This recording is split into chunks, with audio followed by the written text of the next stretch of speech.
Going on, everyone? John Matrix here. Hope you're all having yourselves a wonderful day. We're jumping into the 40K universe here with another video that was requested by one of my YouTube members. We're going to be jumping into the Astral Clause chapter, Origins and Lore, Warhammer 40K, Index Astartes by Arbiter Ian. So links will be down below as always in the description to the original video, without my commentary and reaction, and to Arbiter Ian's channel. Please do me a favor, if you enjoy this video as we go through, be sure to give it a like. And if you enjoy the content Arbiter Ian puts out and you haven't hit that sub button on his channel, please do me a favor of showing the man some love. Hit that sub button. You know, he puts out a lot of great content for the 40K universe. It's very good quality, lots of lore, lots of information, and definitely deserves the love. So do me a favor, hit that sub button on his channel if you haven't. If you'd like to join us when I do these reactions live, as I'm doing right now with my YouTube members, there is a join button underneath the video, as well as a link in the description to the YouTube membership benefits tiers that I offer. Get early access videos, priority any kind of reaction requests, sub only Discord channels, members only Discord channels, I should say. Speaking of, if you are a new member, be sure to join the Discord to get full, access to all of your benefits. There is a link to the Discord down in the description as well. It's open to everyone. You don't have to be a member, but if you are a member to get full the full access to your benefits, definitely join the Discord. Be sure to link your YouTube account and your Discord account so you can get access to those channels, and that's where you'll know when I'm going live to do, to join in these reactions here, and to post any kind of videos you want me to do reactions to, etc. So if you've been around the channel for a while, decide want to take support to the next level, take a look at that stuff. But regardless, let's jump into this here video. Again, this is Astral Clause chapter, Origins and Lore by Arbiter Ian. So let's do it. Boop, boop. Volume up. Let's go. Hi gang, the Astral Clause is a name mostly forgotten in the Imperium of Man, all records destroyed in the wake of the chapter's treachery after they turned against the Imperium. But their rebellion was never intended to end that way.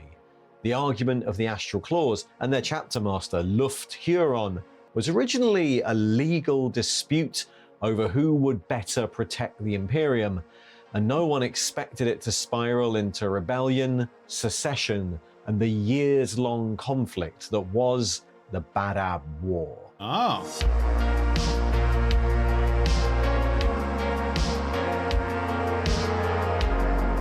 And to support the channel, click likey, subscribey, or stay tuned at the end for details of affiliate links and merch.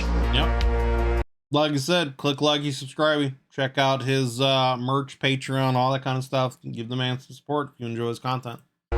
The story of the Astral Clause is one part tragedy and one part hubris. The story of a chapter whose early history reads like a roll of glory worthy of any of the 1,000 chapters of the Adeptus Astartes.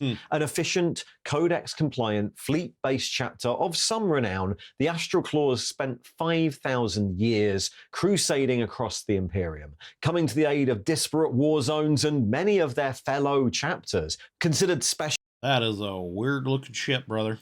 Specialists in lightning warfare and fast-moving assault, and with a record of faultless service. But when they were rewarded for this by being granted custodianship of the warp-racked Maelstrom Zone and leadership of its defenders, the 4 chapters of the Maelstrom Warders, things started to fall apart. True to their glorious combat record, the Astral Clause repeatedly attempted to make safe. Bro, I don't know about you, but I want some kind of 40K game where we're a dreadnought and we can like change our loadout, and just go around and just decimating stuff as a dreadnought. How fucking sick would that be, dude?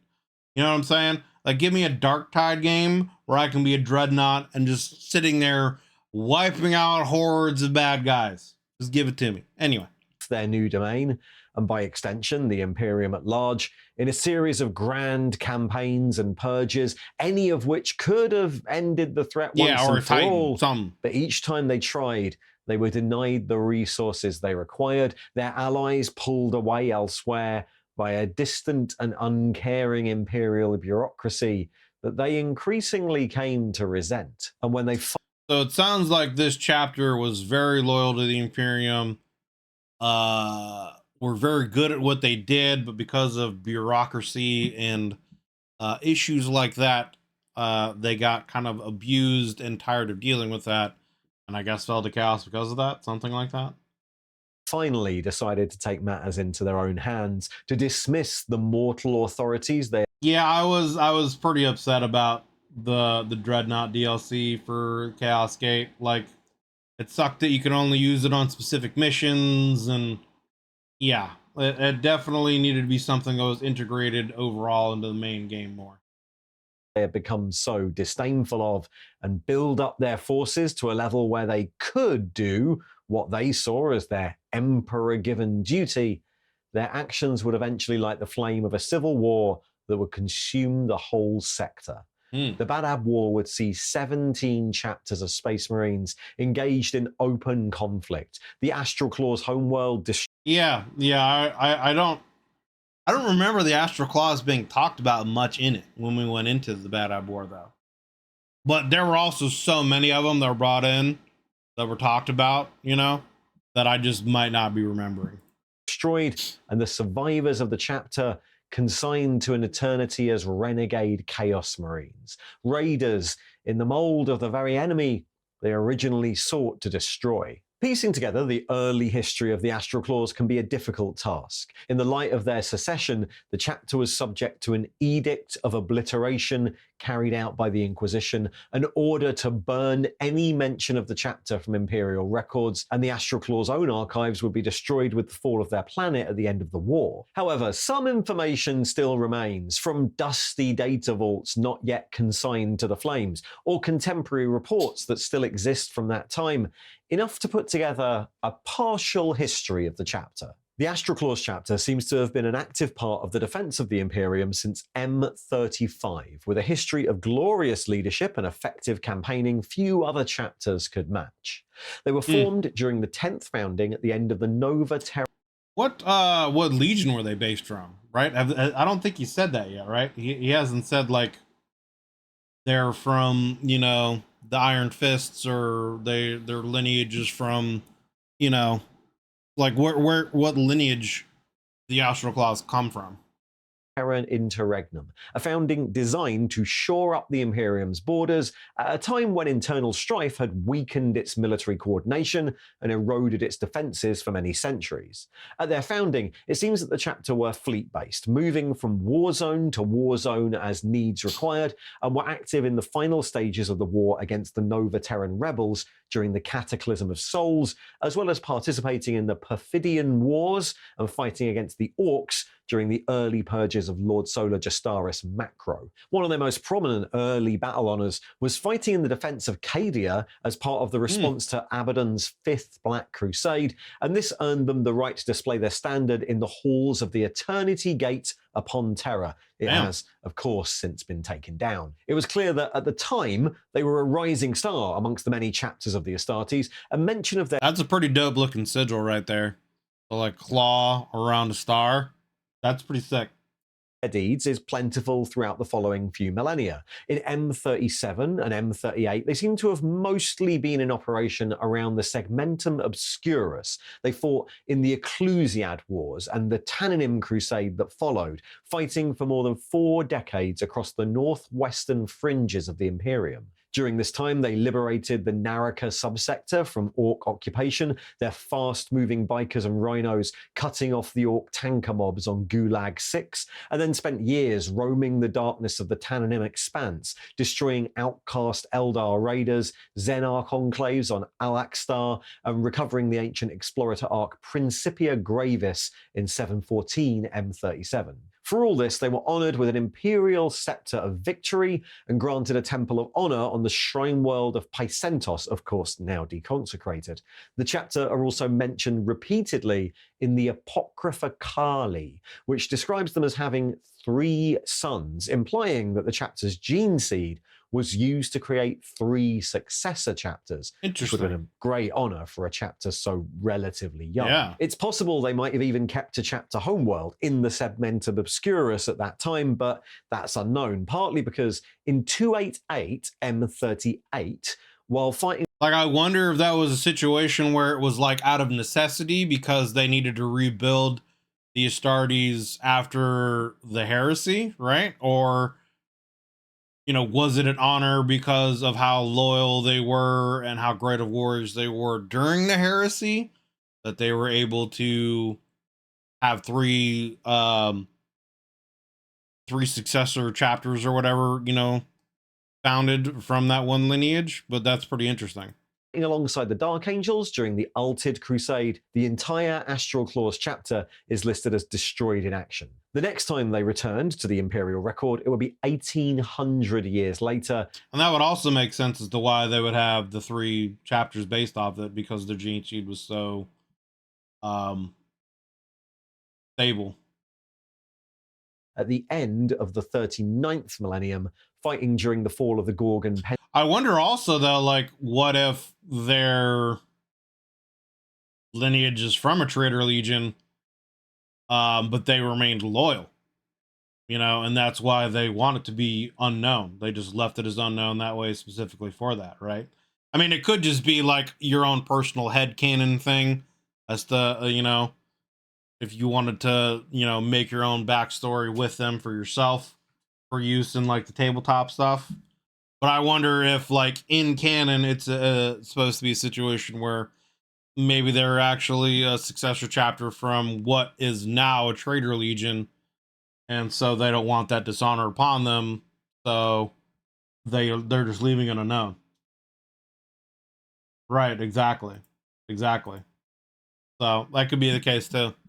Pentarchy, and in all records of that period, they still function as fleet-based, responding to calls for aid from a number of sectors throughout the segmentums Solar and Tempestus, and generally being hailed once again as the pinnacle of an Adeptus Astartes force. Actions at that time included rescuing the besieged Executioners chapter from an unknown Xenos raid on their home system of Stygia Aquilon, sweeping in with considerable naval support to drive off the Xenos invaders and save the heavily depleted Executioners. These centuries of loyal service would eventually be repaid in 587 M41, when they were blue, white, assigned not gold, and just kind to of the like newly gunmetal gray formed Maelstrom Warders, but as its leaders. The Maelstrom Warders was Black a grouping Talons. of Space Marine chapters assigned to and granted domains near to the Maelstrom Warpstorm, with the intent of forming a cordon that would keep the Imperium safe from heretic raiders and the rogue Xenos that lurked within. Prompted by the recent fall of the world of Signax to Raiders from the Storm, the new group originally comprised of the Lamenters, the Mantis Warriors, and the Charnel Guard, and the group would be led by the Astral Claws, who were granted dominion over the Badab sector. The Badab sector was an industrial powerhouse centered on the world of Badab Primaris, a teeming world of manufactorums and hives with its own nobility, political structure, and impressive PDF forces. The Astral Claws took up residence in orbit, occupying the High Guard orbital platform, and under their chapter master, Rovik Blake, the chapter saw a period of growth as it utilized the production capacity of Badab Primaris and the nearby forge world of Angstrom to restock and re-equip its warriors. After 50 years of this, under command of Blake, the Warders eventually launched the Scourge campaign, a series of massive combat operations launched by the 4 chapters in 640 M41, with the intent of purging all the most significant threats from the outer areas of the Maelstrom. The campaign was incredibly successful, probing not only into the human worlds of the wider zone, but also into the outskirts of the Maelstrom Storm itself, clearing out Xenos and heretic enclaves from worlds that had not known the presence of the Imperium for centuries. At Taskar's Wound, the Scourge campaign even succeeded in pinning down and almost wiping out the Chaos Marine warband known as the Reborn, who have been responsible for the death of Signax all those years ago. However, the campaign was cut short when the Charnel Guard were reassigned by the High Lords of Terror, pulled out of the Warders grouping, and transferred across the galaxy, and without any reinforcements, the Crusade stalled, with some planets even falling back into heretic clutches within decades. It was that there's that bureaucracy getting in the way of them actually doing the good work of the God Emperor. Set the scene for the mass. I was wanting to say the Lord, but I was like, you know, that doesn't, it's the God Emperor, you know? I don't know. My brain isn't working today. massive build-up of power that would happen under the Astral Claw's next chapter master, Luft-Huron, elected to command in 715. That man just looks like a Giga Chad, right? Like he's got a flamer on his left hand, he's got the claws on his right, he's got the lion right here. You know, this just looks like a Giga Chad if I've ever seen one. 41. Huron was Exactly. a long-serving battle leader, but also a consummate politician. Under him, the potential of the Badab sector was finally fully exploited, the forges of the planet producing massive stockpiles of arms and armor, with some simpler patterns like rhino-based vehicles or bolt weaponry becoming so common that Huron distributed them to the other Warders chapters, further binding them into his debt. When a brief succession conflict arose amongst the ruling houses of Badab Primaris, and when that caused civil strife, Huron deployed the Astral Claws, seizing control of the planet directly in the manner of many other chapter homeworlds, and then naming himself Planetary Governor, styled the Tyrant of Badab. Soon after that, the chapter base was moved from the orbiting High Guard to the newly constructed Palace of Thorns Fortress Monastery on the surface. Yeah. In that period, the Astral Claws... Well, and that also like ties into even stuff going back in during the heresy, right? Like, I still think one of the reasons the heresy happened, potentially, right, was because a lot of the Primarchs had a jealousy and or envy of the fact that they didn't have any real political say or sway in what happened in the Imperium. That was left to the humans, and they saw the humans as less than, even though they technically, you know, the High Lords of the Imperium under the Emperor had more say and power than the Primarchs did. So I do think that also had some influence on some of the Primarchs and some of the things that happened with the heresy. And I think that still reflects on a lot of this today, where a lot of Astartes probably feel that way as well, where, you know, they don't really have any kind of political say in a lot of the things they do. And they don't enjoy that. And I if I were in that situation, I'm sure I would feel the same way too, right? You know what I'm saying? Like, we're out here, we're the first and last line of defense of the Imperium. We're literally tools of war. That's what we're built for. We should have some kind of say in what we do, how we're deployed, etc. You know? And we should be privy to the goings on of political matters that could affect us. Became much more visibly associated with the protection of the zone and its space lanes, seen as the sector's rightful rulers and defenders, the new tyrant expanding his stockpiles and military arsenal considerably in the hope of mounting his own crusade for the pacification of the Maelstrom. He actually petitioned the High Lords of Terror for permission to launch this in 729 M41, but this petition, like any before it, was just dismissed out of hand. Instead, the requirements for tithes on Badab were increased in order to fund wars elsewhere. This response would lead to Luft-Huron taking the matter of the Maelstrom into his own hands. In a legal dispute that would end up lasting over 12 centuries, Huron cited the ancient rights of Space Marine commanders over their own domain. Can you imagine dragging a legal dispute out for 12 centuries, brother? 1,200 years of just sitting in courts and dealing with red tape. Okay. And his duty to protect the Imperium, and made the decision to withhold the Badab sector's tithe, redirecting it towards fortifying his domains and secretly expanding the Astral Claws far beyond their nominal size in preparation for his new crusade. In response, the lords of the neighbouring Carthago sector, whose ancient task it was to distribute that tithe, petitioned the Administratum, claiming that Huron was defying the will of the Imperium. This legal dispute would then drag on through the Imperial court system for the next 120 years, known as the Badab Schism. In the meantime, the Astral Claws would continue in their duty of glorious service to the Imperium, as well as fighting against Orc raiders within the Maelstrom Zone, the Chapter 4 outside its borders. During the Lycanthos Drift Luft campaign at the end of the Fourth Quadrant Rebellion in 780 M41, Huron was elected overall battle leader of a task force that comprised 4 Space Marine chapters, bringing the chaos-held worlds to heel in a year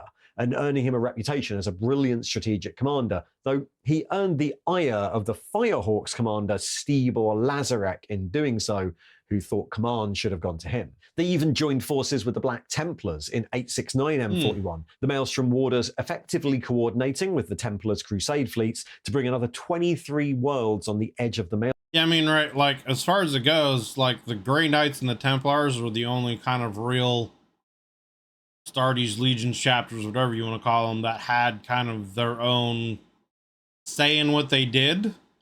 But I think the Grey Knights only really having answer to certain branches of the Inquisition, right? But I think the Templars kind of really did their own thing.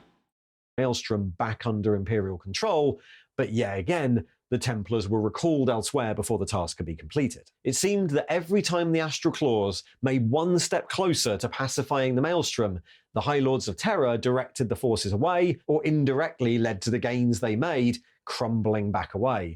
Which, that makes me wonder if there's some kind of chaos influence in there, right? Like, are some of the High Lords, like, corrupted? Like, why would they not want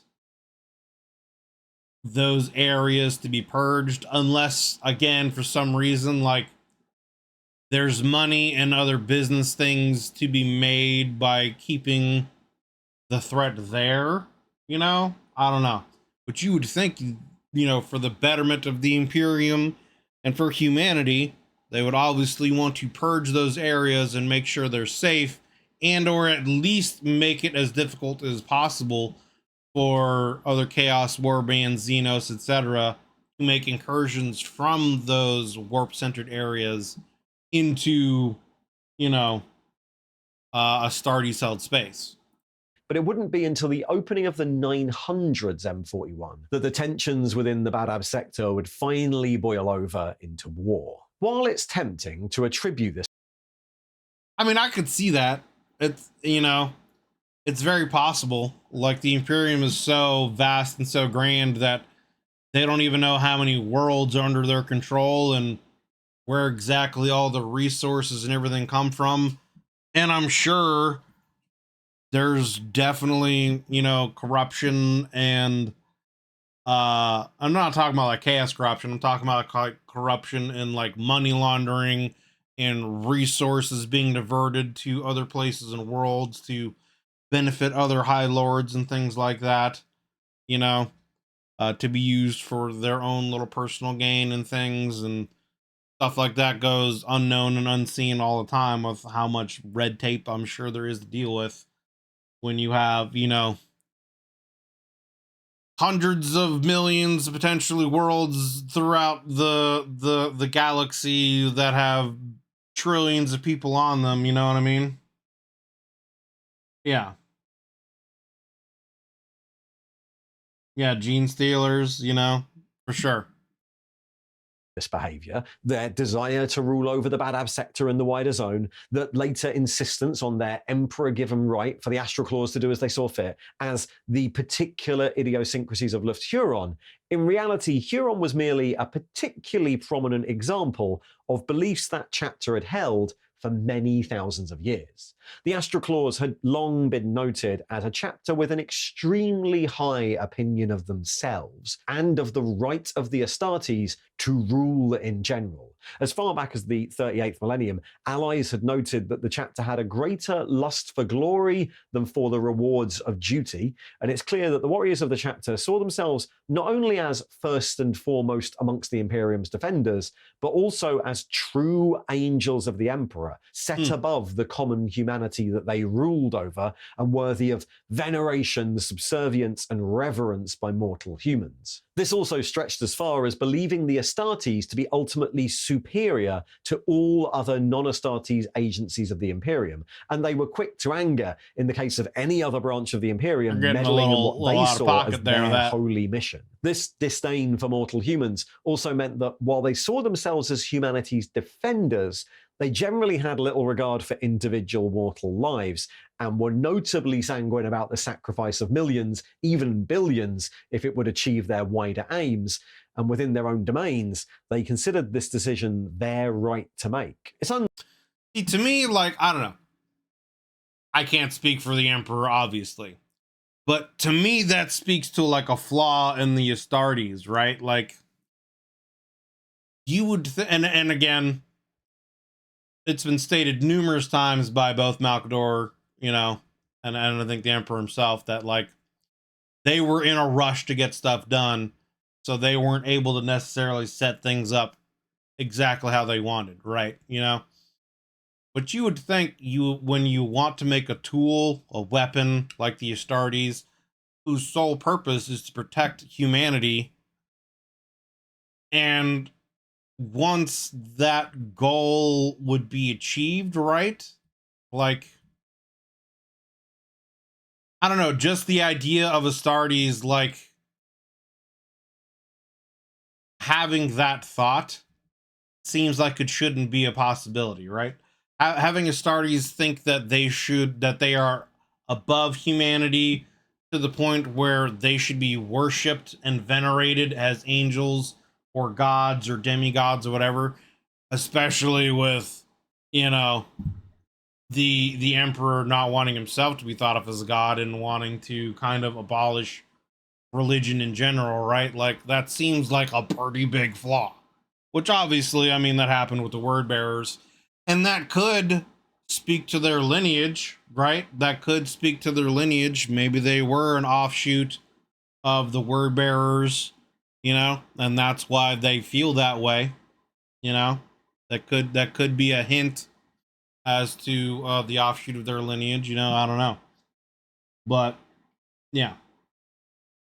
I think it speaks to the fact the biggest win was probably to get rid of the Primarchs and the Astartes after the Great Crusade, just like Thunder Warriors. See, I don't know, man. I feel like that could definitely be a possibility. But I also feel like, you know, even if let's say they were to get rid of all Xenos in our galaxy, they were to, you know, get into the warp and actually destroy the Chaos God somehow and make the warp, you know, remove all the turbulence from the warp, make it a safer place for an afterlife or whatever the Emperor's plans would be, right? Like, there's still got to be other threats out there beyond our galaxy that could come to our galaxy, right? And you would still want to have those tools as a defense. I could see him wanting to put them like in like cryostasis, like put them in sleep, you know, for like future need, or, you know, do that, put them inside of some kind of cryostasis, and then try to work on better versions of them to create the exact thing he really wanted to.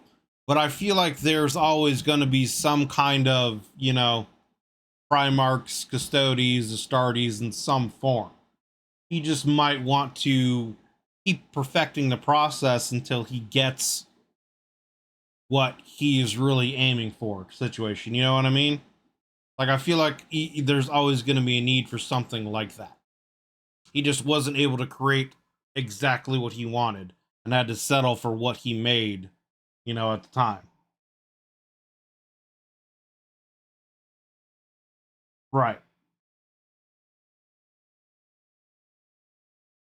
Well, if humanity was the whole galaxy and no direct threats, and Mickey's still around, and the endless horde of guardsmen, that's pretty formidable.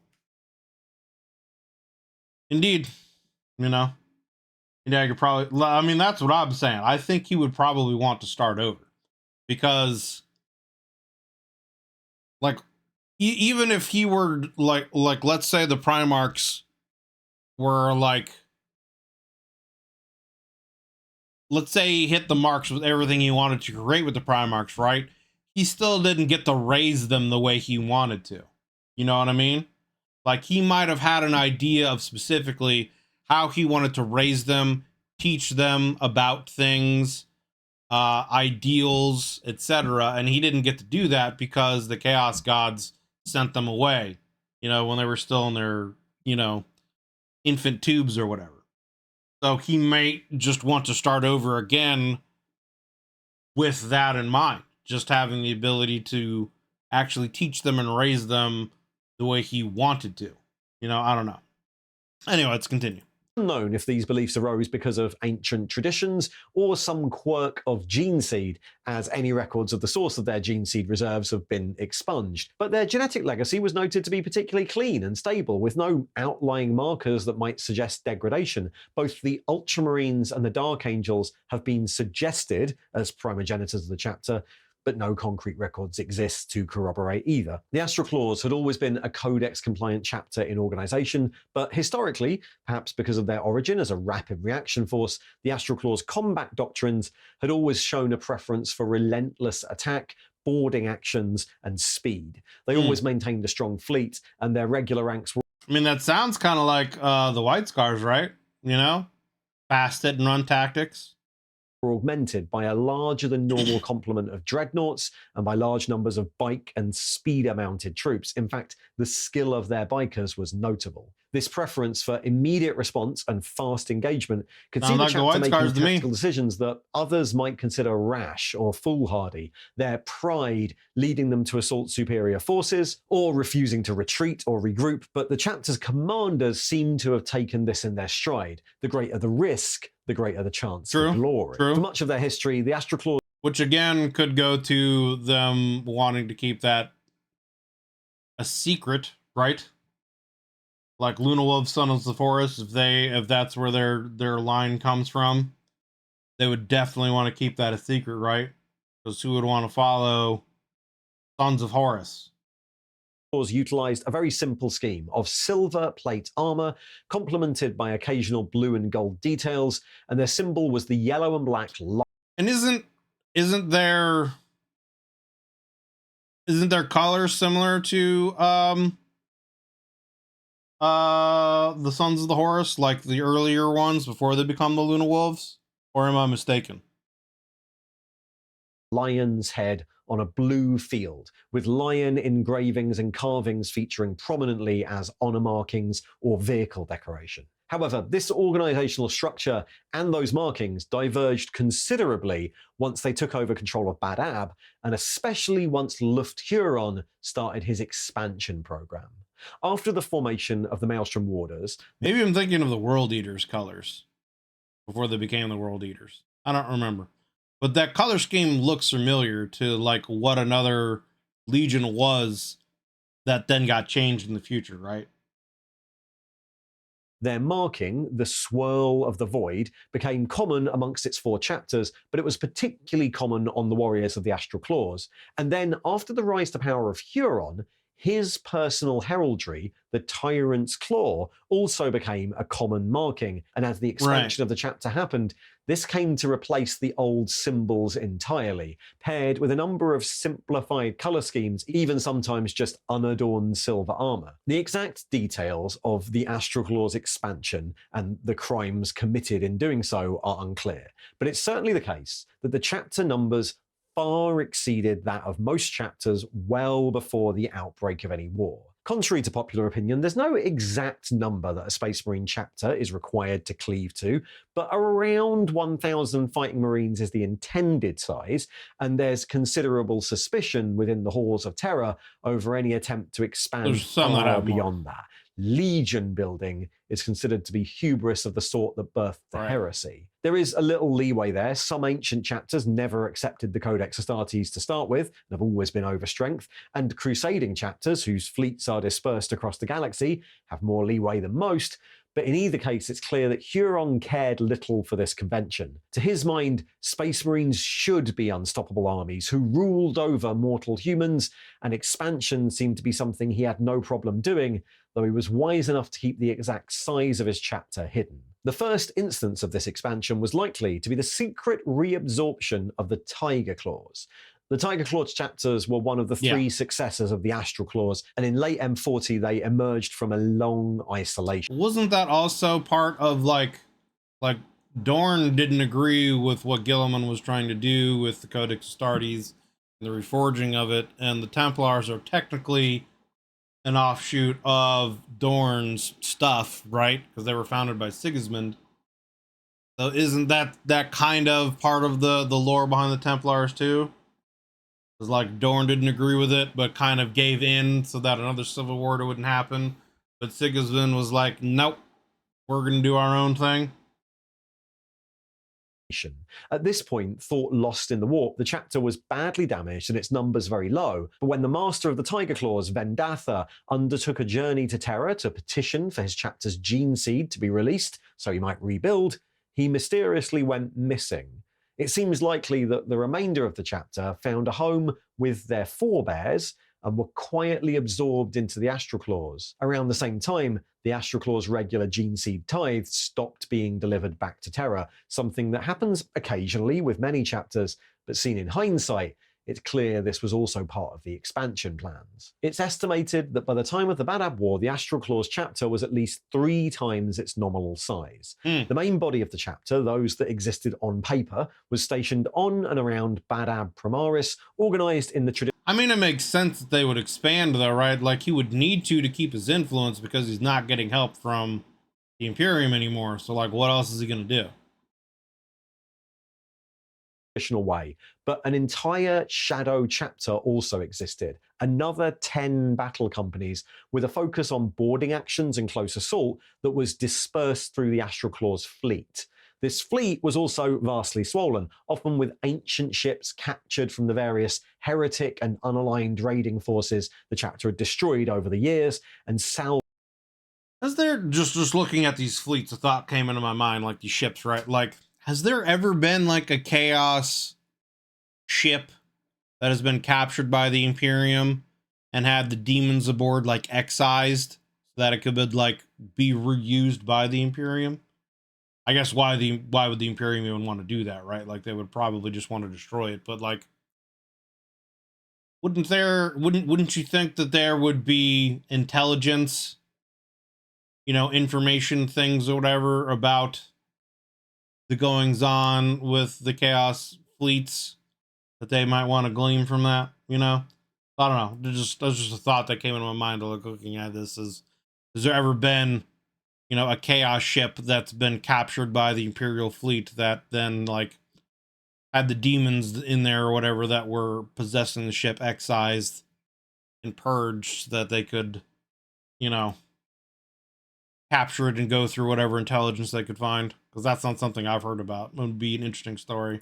In the shipyards of Angstrom or Badab. In addition to this shadow chapter, Huron had committed another crime in the raising of the Tyrant's Legion, a vast and heavily armed PDF force that far exceeded the bounds of what a Space Marine commander was reasonably allowed to control. The Tyrant's Legion was modelled after the Astra Militarum, but used Astartes warriors as commanders, discipline officers, and line breakers, often considering the mortal troops as little more than human shields and cannon fodder to maximize the effectiveness of this Astartes corps. Amongst the millions of Tyrant Legion troops stationed across the sector, there were well over 1,000 more Astartes warriors, possibly including an entire company of ex-Tiger Claws Marines. These specialist troops expanded to include Retaliator squads, a brutal boarding assault squad configuration that was used as shock troops, and the infamous Corpse Taker apothecaries, who'd scour the battlefields of the war, looting. I don't know if I would want an apothecary from a group called the Corpse Takers to be working on me. I'm just saying. That's not a title that really lends towards like healing and making me better. That's more a title of, okay, he's going to kill me and experiment on my corpse. That's what I get from that. Gene seed from the fallen of either side, for the Astral Claws didn't care where their new recruits came from as long as their expansion could continue. In total, it's likely that the Astral Claws chapter at the beginning of the war consisted of at least 3,500 battle brothers, possibly growing to as many as 5,000 once it all kicked off, all cleverly dispersed amongst their bastions, their fleet, and their million-strong auxiliary forces. The actual outbreak of the war across the Maelstrom Zone can be attributed to many different causes, but it's clear that at its center was Luft Huron and the Astral Claws. In 901 M41, with the Administratum finally coming close to a decision on the Badab Schism and the Carthago sector feeling very emboldened, a tithe fleet was sent to the borders of the Badab sector to demand payment, and after being given the customary warnings, was destroyed. This temerity would lead to the 3 Maelstrom Warder chapters, under the insistence of Huron, signing their Articles of Just Secession in 903, remaining in the Imperium, but formally citing the sovereignty of Space Marine chapters over their homeworlds and seceding from the control of the Administratum, along with any obligations regarding their tithe. The Badab War was effectively a response to that declaration. Yep, There's I remember a that. much more detailed video here, but in short, the Carthago sector called for Astartes' aid in 904, was quickly answered by the Firehawks chapter, who still bore a grudge against Huron, and then later the Marines Errant chapter. A limited border war broke out amongst the 5 chapters in the northern reaches of the zone, which saw the Carthans and their allies firmly forced onto the back foot, but a conflict of that scale was only to draw the attention of the Imperium further. In 905, after an inquisitorial investigation, the conflict was That is a hell of a gun configuration right there. Elevated to being considered a threat to the Imperium. The secessionist commanders were ordered to surrender themselves to judgment, and the lords of the Carthago sector were executed for provoking the war in the first place. When Huron and the other secessionists refused to stand down, the Badab War erupted in full as the Imperium swung into action, and chapter after chapter was deployed to put an end to the rebellion. Of course, the Astral Claws were present in full force throughout the entire conflict. Their garrisons and fleets were deployed across the zone and fought in most of the major engagements of the war, alongside the Mantis Warriors and the Lamenters, and also alongside the Executioners chapter. I remember correctly, the Lamenters got wiped out during this conflict. Convinced to Huron's side in repayment for their And I think the Minotaurs did work in this conflict. debt of honor from centuries before. Right. Astral Claw's forces were engaged at every possible scale, from defending the Minotaurs and the Carcarians or whatever, the Shark Astartes faction. I think those are the ones that came out pretty well on top, if I remember correctly from his video. I could be misremembering. Fortifications in the northern zone, to fighting the Fire Angels in a swift-running battle during the defense of Sagan, to deploying special operatives into the Forge World of Angstrom to defend against Red Scorpion's raids. During this time, more and more Astartes were force-created, the chapter speeding up production as much as it was able, and millions upon millions of mortal humans were conscripted into the Tyrant's Legion to... I mean, I guess that would also be another question pose, right? And I guess the limit would be how many gene seeds they would be able to produce, but so if a lot of these Astartes chapters have a disdain for humanity, but Astartes are essentially made by implanting gene seeds into human and then having them go through these various processes of training regiments and getting them used to these different upgrades and surgeries they have to go to before final gene seed implantation and then becoming a full-blown Astartes, right? Why not make more gene seeds and just have more humans go through that process and just upgrade more Astartes? You know what I'm saying? If you have that much of a disdain for humans, instead of, hating them or whatever, just make more Astartes. And again, I don't know what the process is of making the gene seeds to begin with and how difficult that is. I would imagine it probably would be a difficult and time-consuming process if they could even do it themselves with the resources they had.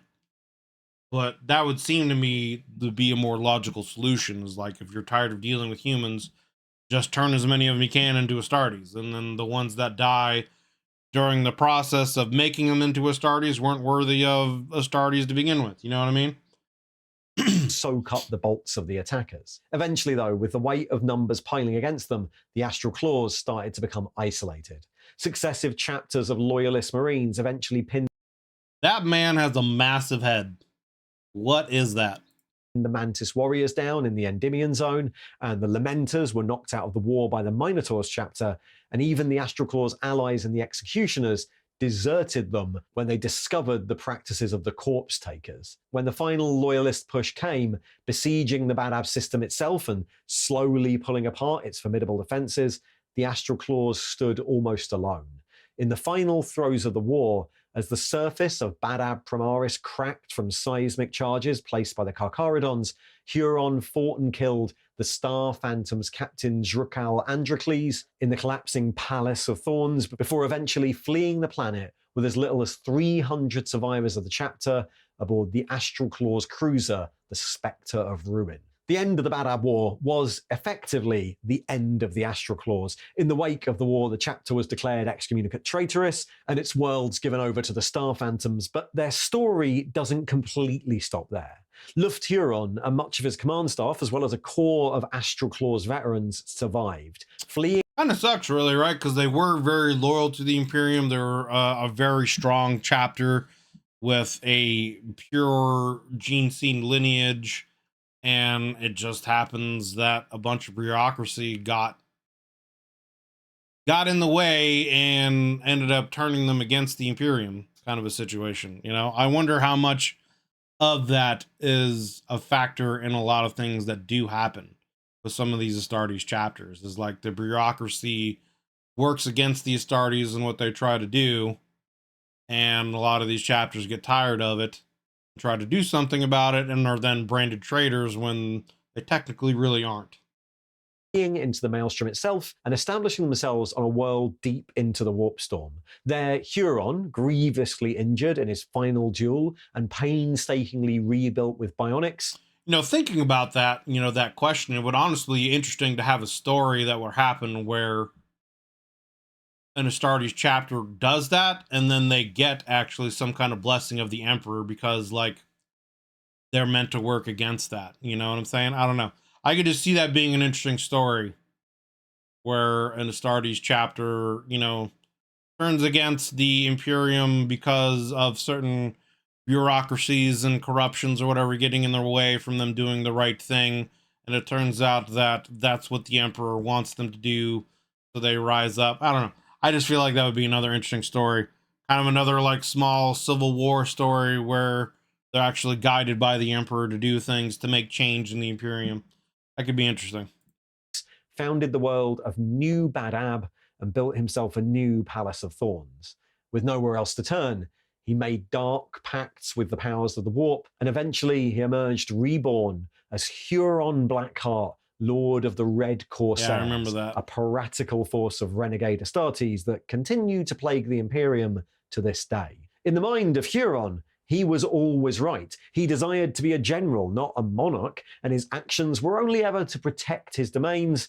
But since the Imperium turned on him, he seeks only revenge. The Red Corsairs, originally formed from a core of Astral Claws, but now a massive force of renegade marines from many different chapters, is his way of amassing power once again, with the ultimate goal of bringing down the Imperium. Since the formation of the Great Rift, of course, this has become politically a bit more of a challenging job. The Rift Obviously, joined the Maelstrom up with many of the other warp storms of the galaxy, no longer an isolated storm, but part of the wider network of chaos incursions. And shortly before its emergence, Huron had to make an alliance of convenience with Abaddon the Despoiler, receiving a Blackstone fortress for his troubles.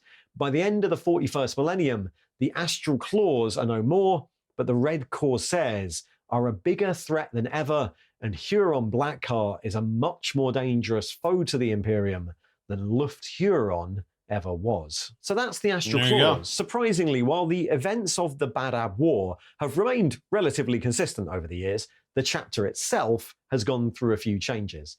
Again, I have a whole video on how the Bad Ab War changed over time up here, and it's worth watching. I've seen it. I've done a reaction video to it. It's a good video going into the history of the Bad Ab War and a lot of the politics behind it, and then the various Astartes chapters that got involved in some of the various battles and tactics and whatnot. It's a good video. Definitely worth watching this. That is also mostly the story of how the Astral Claws changed. But in short, while the Renegade commander that instigated the Bad Ab War was always called Luft Huron, he was originally named as the master of the Tiger Claws, shown here in the original Bad Ab War article from 1989, in this fantastic tiger stripe scheme that presumably no one wanted to paint.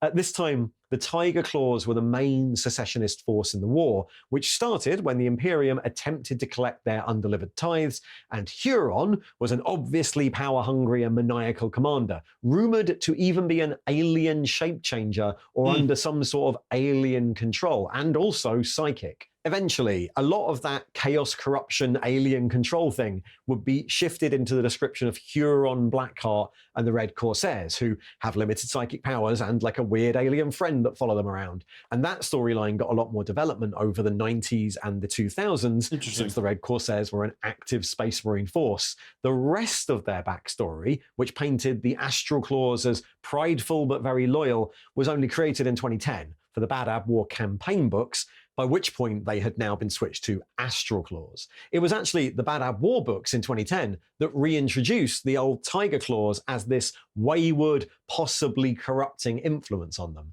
And of course, the 2010 books gave both chapters new color schemes that were considerably easier for people playing the game to actually paint. But of course, the changing story of the Astral Claws over 30 years is kind of the changing story of the Bad Ab War itself. So, if you want more information than this, have a look at the full retrospective video.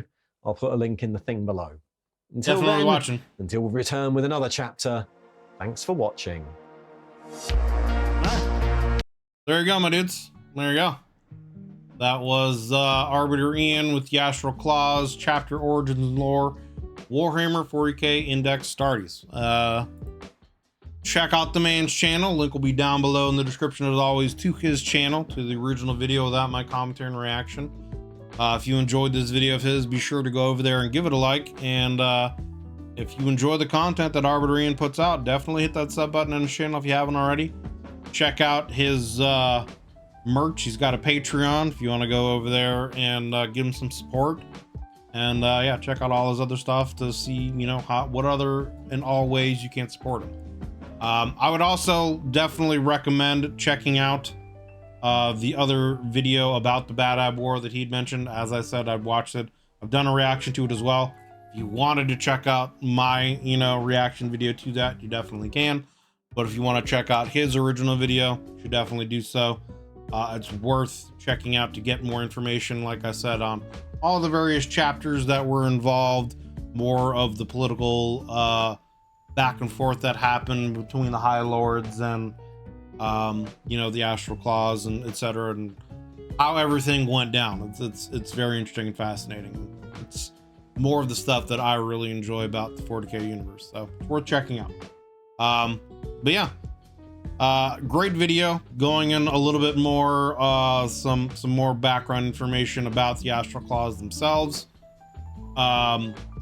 They sound kind of like they're an amalgamation of a lot of different chapters, right? Like I could see them being an offshoot of the White Scars. I could see them being an offshoot of potentially the Word Bearers or Horus. You know, they also, as have been talked about in here, potentially an Ultramarine or Dark Brother offshoot, whatever. My brain isn't working properly right now. So yeah, they could be, I feel like, because they kept it unknown, I'm leaning more towards it potentially being like their gene seed lineage comes from a Traitor Legion, you know, and them not wanting to have that down. But who knows? Who knows? It could just be something that Games Workshop has kept open for, you know, people to fill in the blanks themselves for their own personal headcanon, or to use this chapter for their own tabletop stuff and whatever other headcanon lore they want to create, you know, who knows? So, but again, great video. Thank you very much, Arbiter Ian, for another good one. Yeah, check out his stuff. Again, links will be below. If you'd like to join us, want to do these reactions live, as I'm doing right now with my YouTube members, we'd love to have you guys come in and hang out and join our discussions, add your 2 cents. There's a join button underneath the video, as well as a link in the description to YouTube membership benefits and tiers that I have to offer. We'd love to have you guys come in and hang out and join our discussions that we have before, during, and after. They there's a link to the Discord that down in the description as well. So to make sure you get full access to all of your benefits if you are a member, be sure to join the Discord, and be sure to link your YouTube account with the Discord so that you can get access to the member channels where you'll know when I'm going live, so you can join us when I do these, as well as to place any kind of reaction requests you might have for anything you want me to take a look at. So sure to do all that. But thank you guys very much. Hope you enjoyed this video. If you did, consider leaving a like and a sub. It helps me and the channel grow. And yeah, hope you're all having yourselves a wonderful day. See you guys in the next one. Have a wonderful one.